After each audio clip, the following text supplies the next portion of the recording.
Welcome to All the F Words, a podcast where two writer friends nearly 30 years apart explore everything we give an F about. I'm Gabby Moskowitz. And I'm Joanne Greene.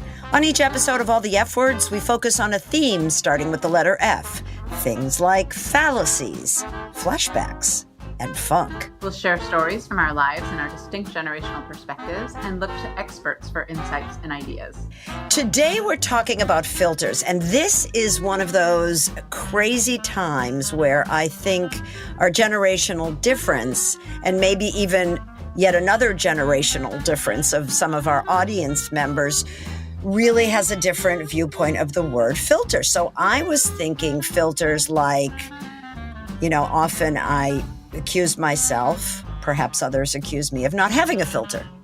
So this is perhaps a good thing, perhaps a bad thing, but it can get me in trouble. Like I think the thought and it comes out my mouth. There's no filtering that happens. But in fact, once I went online and saw what the word filter really means to the vast majority of people in 2023, it became clear to me that we were going to be talking about the kind of filters that are pervasive in terms of their use by people on Instagram, TikTok, and Snapchat. So beauty filters, they're sometimes called. That's a particular kind of filter we're going to be talking about. And of course, some people use them to enhance their landscape shots. A lot of people, though, in particular young girls, kind of feel pressure to alter their appearances to appear flawless the way that these filters make them look. So it's kind of bleak. And that's what we're talking about today. Gabby, this headline really grabbed me. Check this out. The most widespread use of augmented reality isn't in gaming. It's the face filters on social media. The result? A mass experiment on girls and young women. That really gave me pause. First of all, you think of augmented reality as video gaming, and that is an enormous industry and growing all the time. My son works in NFTs and Web3 and the metaverse and all of this, and I think of augmented reality as his world, not the world that I have to worry about for my granddaughter. And yet, a mass experiment on girls and young women. So initially, these AR filters were a joke, right? You put dog ears on yourself or you make a bunny face. They were gimmicky. You could put a mustache on yourself. But today, more and more young people, and especially teenage girls, are using these filters in order to sharpen, shrink, enhance, and recolor their faces and bodies. Yeah. And, it strikes me also that it's the article says it's an experiment on young girls, but I think it's also important to think about, we're speaking very heteronormatively here, but the minds very much in the same way that there have been all these studies that have shown that porn has really impacted not only how girls think they're supposed to be perceiving and behaving during sex, but also what the expectations boys have of girls' bodies. And, it's easy to blame the boys, but I think that early exposure to in that case, porn, but in this case, we're talking about social media, which everybody's on. When boys are seeing this impossible to achieve version of perfection in their female counterparts, it's messing with their brain's understanding of what girls look like. Right. In general, I read that boys use these filters for fun. They're using them for a very different purpose. And it's like a game. It's a joke. In general, and of course, we're making, gross generalities here, but that girls in general are using them to look a certain way. And there are very specific ways that, like lips being bigger, noses being narrower. Obviously, pimples are not there at all. Skin is perfect. It's interesting. Beauty filters, which, as you mentioned earlier, are only one kind, one family of filters. Essentially what they are, because I wondered about this, are automated photo editing tools. And what they do is they use artificial intelligence and something called computer vision to detect facial features and then to change them. Well, there are a couple of kinds. I actually learned about this recently, and we just now with this huge influx of AI, there's this. So for a long time, it would be an overlay that would just go over your face, and that was just sort of generic and would go.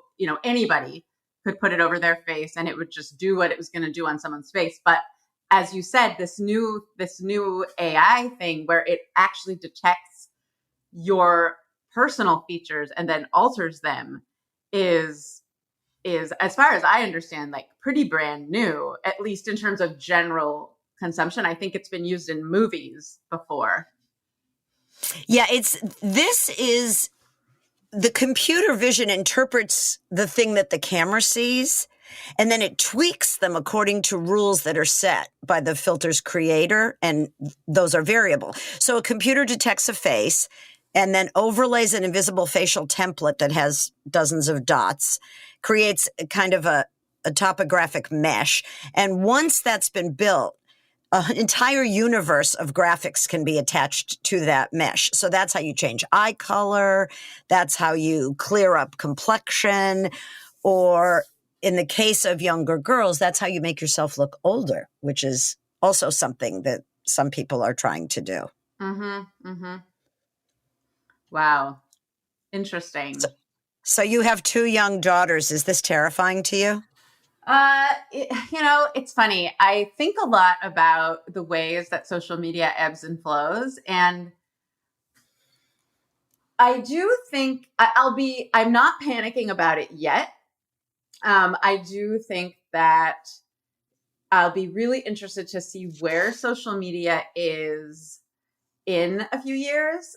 Because like the thing that gives me hope right now is, TikTok's full of problems. But one thing that has been kind of cool for me to see as somebody who really, really enjoys TikTok is that it's so different from not only from Instagram, but Instagram of like the mid 2010s up until really, I would say around the time the pandemic started, is kind of what gave this idea of you having to look a certain perfect way a bad name. And there's this trend right now where it feels like on TikTok, being a real person is much more valued. However, almost every viral TikTok I see does have some sort of a beauty filter on it. It's just second nature. It's just what people do. It's like if they're going to talk to the world, they'd like to have smooth skin. So I'd like to see that. I'd like to see this, Dove is always saying, oh, women should come as they are. And we love women of all shapes, sizes, and, show off your wrinkles and your gray hair. But it sometimes kind of feels like they're talking out of the side of their mouth. Or both sides of their mouth. And I kind of see that in the beauty industry in general. So I'd really like to see just a full on acceptance of, wrinkles and all what people look like. But yeah, that was sort of a long-winded answer. Go ahead.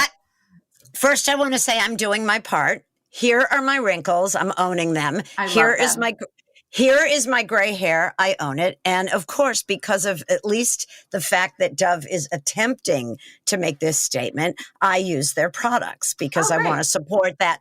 Absolutely. Also, this smells really good.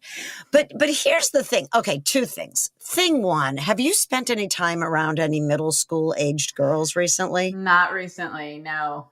Brace yourself if you are going to do that, because this selfie culture is absolutely over the top. This posing and, take a picture of me here and let me take a selfie of me there. And it's just absolutely pervasive. And the little pouty faces, the look, it's not just a smile, it's a pose. I mean, we're talking numbers that are really tough to wrap at least my brain around. Facebook and Instagram alone, check this one out, claim that over 600 million people have used at least one of their AR effects associated with their products. Snapchat says more than 90% of young people in the US, France, and the UK use their AR products. Now, what does that tell us? What does it tell us? I mean, yes, it's fun. It's a toy.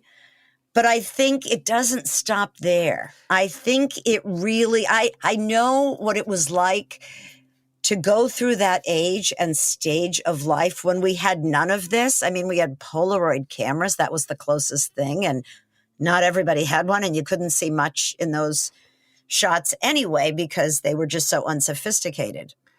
You know what? For those of you older, I will say, meet the swinger, Polaroid swinger. What? I know there are at least two older women out there chuckling.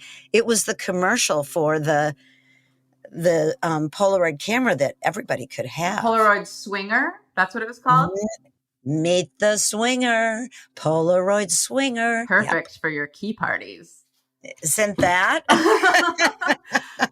Well, the first thing I was thinking about was so there was this push over the last kind of, around the time when Dove started doing its thing, when magazines and various brands started to come out and announce, we are no longer using Photoshop on our doing photo editing on our pictures.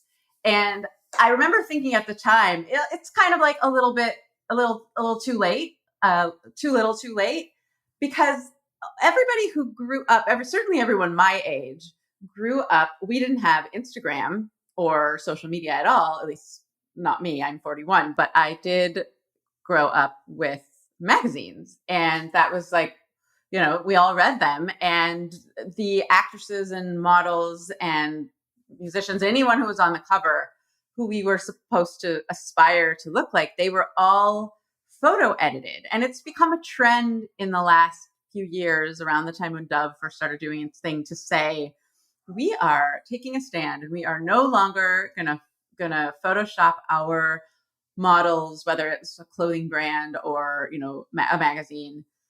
But I kind of felt like too little too late, because this idea already got planted into our minds that smooth, perfectly proportioned, slender in all the right places, round in the other right places, like that if you weren't that, you weren't okay. And it was inside of us in such a pervasive way that then when social media, in some ways, I think millennials were so primed to want to edit the way that they look, especially when, I think Instagram was kind of the first place where changing the way you look using a filter became a thing. And now, of course, with Snapchat and TikTok, it's become so, and then other apps like Face app, I can't remember, there's a bunch of other ones where you can really get very particular to edit yourself. And I actually know that there are a lot of big celebrities will hire teams to edit their photos before putting them online. Gabby, have you done this? Have you gone on any of these apps and tried to enhance your appearance? I have not enhanced my appearance, but I will tell you what I have used the app for very recently. There was like a trend on TikTok where people were putting their face through an app that showed what you would look like if you were a different gender. And I put Evan's picture in that and sent it to him with no context. I didn't post it online, but I sent it to him with no context, and he was very confused. But that's the most that I've really done with, and then one time, recently I ran us through the old filter to show what we would look like when we, in like 25 or 30 years. So, but other than that, I can attest, I have not tried to change my face to make it look more beautiful using an app. But I don't condemn it. What about the Zoom filter? The Zoom it's filter? It's merely the flick of a switch, right? You can just enhance your appearance by one little setting change. Oh, you mean like the enhance one? Oh, I've definitely done that before. Okay, Yeah, good. Because I did that. I didn't even notice a difference, but that probably is more a testament to my eyes than pretty anything subtle. else. Yeah. Yeah, and I'm definitely not doing the one about aging because I kind of got a real good picture of what that's going to look like. And also 25 to 30 years, that's too many years. So, what I find so interesting about all this is that we don't teach our children about this. When we warn kids about the dangers of being online, we're talking about, Predators. Yeah. interacting with shady people, but we don't talk about what it means to get really hooked on filters. And the fact is, these filters are a gateway drug, in a sense, to cosmetic surgery. Right. Well, our brains are probably still adjusting to looking at ourselves so often. I mean, I even hate it. I hate it. it's prior to selfie cameras and Zoom, even using Zoom. I every time I have a meeting with someone right now, I'm looking at your face, but I'm also looking at my own face, and it's hard not to think about what I do and don't like about it. So prior to that, I didn't look at myself except for when I was looking in the mirror, to get ready in the morning and brush my teeth at night and maybe checking my teeth in the rearview mirror of my car every now and then. And our brains are still adjusting to that. And it makes me think about the way teenagers and preteens are like hovering above themselves all the time anyway. They're thinking about their sort of helicopter view of themselves won't turn off anyway. And the idea that they're also looking at themselves all the time, looking at their peers all the time, and then getting probably feedback from their peers all the time about what they look like, even when it's positive. Getting positive feedback about the way you look all the time isn't good either. It makes you feel overexposed and dependent on the opinions of other people in a really unhealthy way.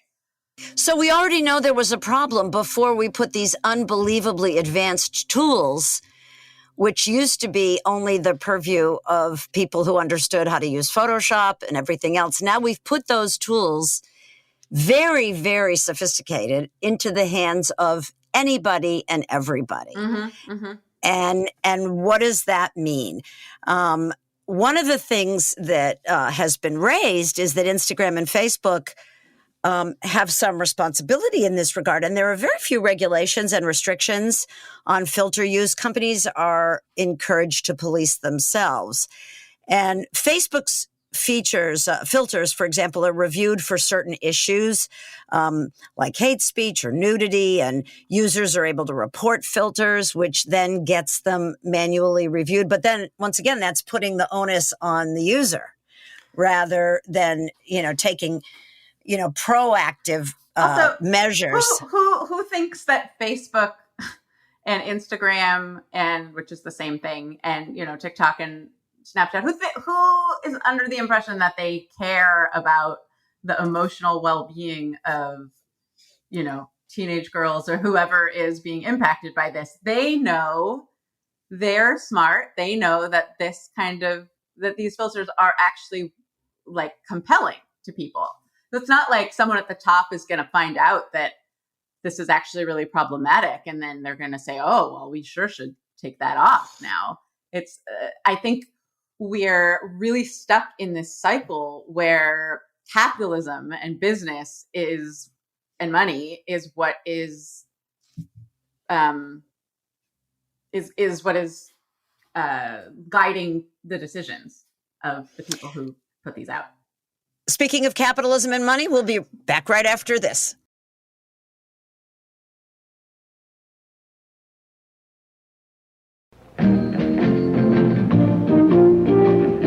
Meet the Swinger, the incredible new Polaroid land camera for $19.95. It talks to you. Swing it up and take a look. Then turn the knob until it says yes, right in the viewfinder. Okay, you've got the right setting. 10 seconds later, you zip off a perfect black and white picture. The swinger freezes action. It's always in focus. And it gives you beautiful close-ups.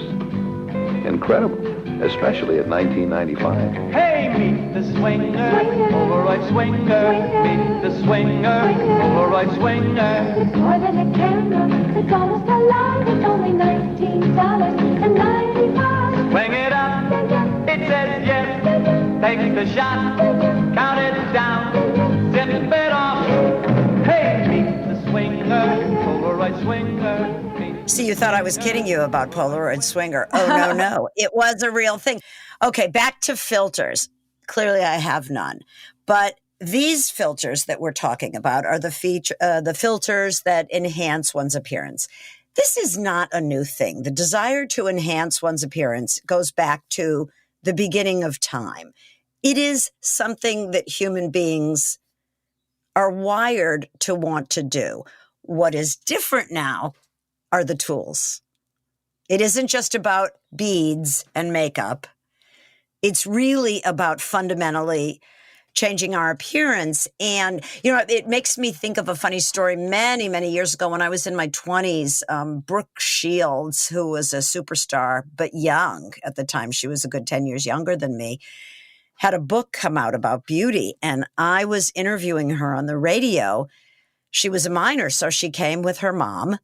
You know, there's a documentary that just came out about. I can't wait. I have not seen it yet. Have you seen it? I haven't seen it. No, but I can't wait. Her mom sounds like a real piece of work. You know, I brought my mom to the interview as well because what the heck, just seemed like an idea. And my mom was so tickled to meet Brooke Shields. But what I wanted to say is she knew she was going to a radio interview. So she did not look 100% perfect like she did in all the pictures and on television and everywhere else. I mean, she actually had skin like a human being. Mm-hmm. And I remember being quite delighted, feeling like at Wizard of Oz when someone pulled back the curtain and you saw what was really going on back there. Uh-huh. I think there's a thrill in seeing or knowing or reminding oneself that these, sculpted, airbrushed beings are human and really don't look like that in real life. Well, it makes me also think about, part of what we're talking about here is there is a difference. They're both tricky, but there is a difference between seeing a picture of a perfect airbrushed, I'm going to date myself here, but Cindy Crawford, for example, and comparing your 13-year-old self to that. And even as, a 41-year-old who's pretty confident in the way she looks, the experience of, I may not have posted a lot of pictures of myself with these beauty filters, but doesn't mean that I haven't gone to see what I look like with. That's what I meant. Yeah. That's what I. Oh, yeah. I look incredible. If I actually looked like that, I'd be a lot less nice. Really? Do you think there's a correlation there? No, not literally. But my point is the difference between, I'm able to remind myself that it's just a filter, but it is a really jarring experience. It's not just seeing a picture of somebody else whose job it is to be gorgeous versus oneself. This is perfect Gabby versus real Gabby. And just knowing about those two Gabbies and knowing, even if perfect Gabby only exists in whatever the third dimension universe. Augmented reality, they call it. Yeah. Augmented reality. I do not understand what your son does. It is, I don't understand it. I think it is so cool. And I don't get it at all. But the world of, is it called the metaverse, or is the metaverse just Facebook? The metaverse is like a general thing. Oh, no. Facebook is Meta. Metaverse is Web 3.0. Listen to me.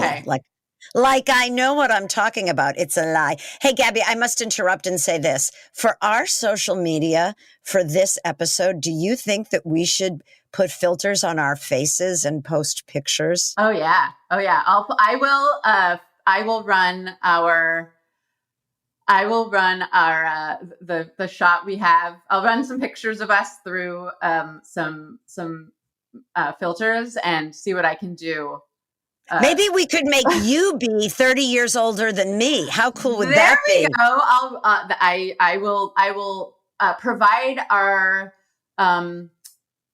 followers with plenty of options. I cannot wait. This is so much fun. But Yeah. on a serious note, I do think, and especially as someone who experienced eating disorders as a teenager, I do have grave concerns over this notion of perfection of body and of face and really the slippery slope that I think these filters present. I was encouraged to see, and I know that you're a little bit more skeptical of these big, huge companies perhaps than I am, but they are meeting with eating disorders organizations, and they do have consultants on staff who are keeping things from getting too far in this direction or that. They are absolutely aware, not because they want it to be, but because thankfully people who care deeply about these issues are holding them accountable and are confronting them. And so they are working on more products, they say, to help reduce the pressure that people may feel on their platforms. So, Even if it is a PR stunt, it sounds like it's trending in the right direction. the other thing, though, is it's not just the big companies. It's not just Facebook and Snapchat and TikTok. The majority of filters on Facebook's various products are created by third-party users. So here's an interesting one. In the first year, its tools were available. More than 400,000 creators released a total of over 1.2 million different effects. Wow. And by September of 2020, more than 150 creator accounts had each passed the milestone of 1 billion views. Wow. So this is, I mean, I keep going back to the word pervasive. It's now just like breathing air. It's now like everywhere you go in the world, even if people don't have clean water, they have a cell phone. They have filters too. And what does that mean over time? And really, I think mostly we want to raise the questions. Oh, this was a good one. Article I was reading interviewed a couple teen girls, and they said, so what is an Instagram face? And without missing a beat, this 12-year-old said, small nose, big eyes, clear skin, big lips. Oh my God. Gabby's eyes are popping out of her head. You can't see it, but I can. My eyes are big. My nose is not small. Big lips. Yeah. Wow. I mean, obviously you see that people are getting injections in their lips now. I think it looks so bizarre. Yeah. And big eyes, you see that all over the web now, like unusually large eyes. But I think people just look super distorted. And while we're here, can I just say one more thing? What is this thing that I notice definitely more in Southern California than in Northern California of women who are clearly doing something to make their butts enormous? They just don't look like, have you seen this? Yes, of course. Are you talking about like a Brazilian butt lift? Is that what it is? I don't know. It's like Nicki Minaj and, like these enormous butts. And what? You are Jerry Seinfeld. What is the deal with these ladies and their big butts? I don't get it either. But look, that's probably a longer conversation. What has been, I always thought it was weird the way that body shapes trend, like as if somebody's body could possibly be a trend that's in. But there was, of course, in the 90s, heroin chic when being really, really rail thin and having a boyish body was popular. there was a while when hourglass figures were popular, obviously big boobs with, when porn started to become more mainstream. And I, along with, it's complicated because the Kardashians are probably the ones who popularized this particular procedure with the masses. But it's my understanding is that it is a way of emulating African American women, who it's like this weird sort of cultural appropriation of bodies that I don't know. I'm not really sure how to explain it exactly, but people want to change the shape of their bodies to look like what's in right now. And I don't know. I my belief about plastic surgery has always been, if it makes you happy and you can afford it and it's not hurting anybody, go for it. And at the same time, the idea, like we've been talking about this whole episode, that there's some sort of perfect body that you can sculpt, and create, and if you can't do it in real life, that you can do it online is really just sort of terrifying.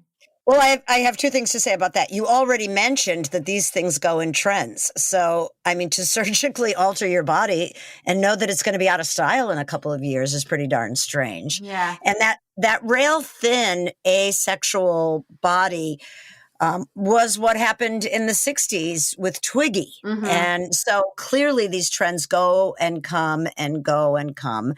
And I would also say it's a hell of a lot to me less scary to alter your appearance in an image online than it is to actually alter your body through a surgical procedure. So the slippery slope effect and the more advanced these filters become, the cosmetic surgery industry is noticing big upticks. So there absolutely is a correlation there. So my final question, Gabby, is if you could design a certain filter to use for yourself, what would it be?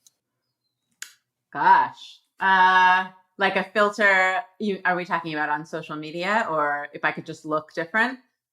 No, just social media. We'll keep it to online. I don't know if there's one that I would design that doesn't already exist, but that was going to be my answer. You took my answer, which is the fact that I haven't even, would I like to see what I look like? Older, younger, dark hair, yeah, but not enough to figure out where it is and how to do it. Yeah. So apparently it's not, I could do that, right? I could. Yeah, I think that we're on the same page. I don't know if there's one I would commit to, if there's one that would be my permanent,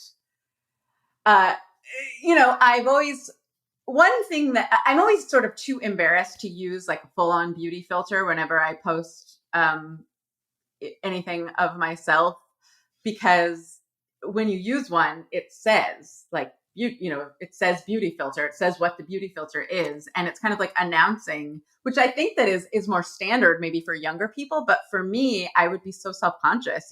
I'm of the school of thought that if I'm going to wear makeup, I don't want people to come up to me and compliment my makeup. I want them to just tell me that I look pretty. So, if there was some filter, I guess, that made it so that I didn't have to bother with makeup, and also didn't announce to the world that I was wearing makeup, maybe I'd be interested in that. But I don't know if I'm exactly the right target audience. So maybe we just keep on looking like ourselves and putting it out there and seeing what people think. That's what's going to happen. And we may not be typical, but we're compatible. So that's good. Agreed. So Joanne, it's June. Finally, and that means something very exciting is coming very soon, which is that your book is out. It is very hard to believe, but in fact, it is true. I have a book launch event in Marin County that everybody's invited to, and then a whole series of events all over Northern California, and then a few in some other places, Oregon, possibly the Boston area. So I want to invite everyone to go on my website and sign up for the newsletter so that they'll know about all these things, because we're not going to talk about it on this podcast on a regular basis. And if you have not ordered, you should order Joanne's book. You can get it anywhere books are sold. It's called By Accident, a memoir of letting go. And it's fantastic. I have read it in multiple iterations, and I can tell you that it is just fabulous. Everybody will love it. And we finished the audiobook and, of course, an ebook, all released at the same time. Amazing. So my website is Joanne, Joanne, Greene, Greene.com. Super simple. And if you scroll down, you can sign up for the newsletter.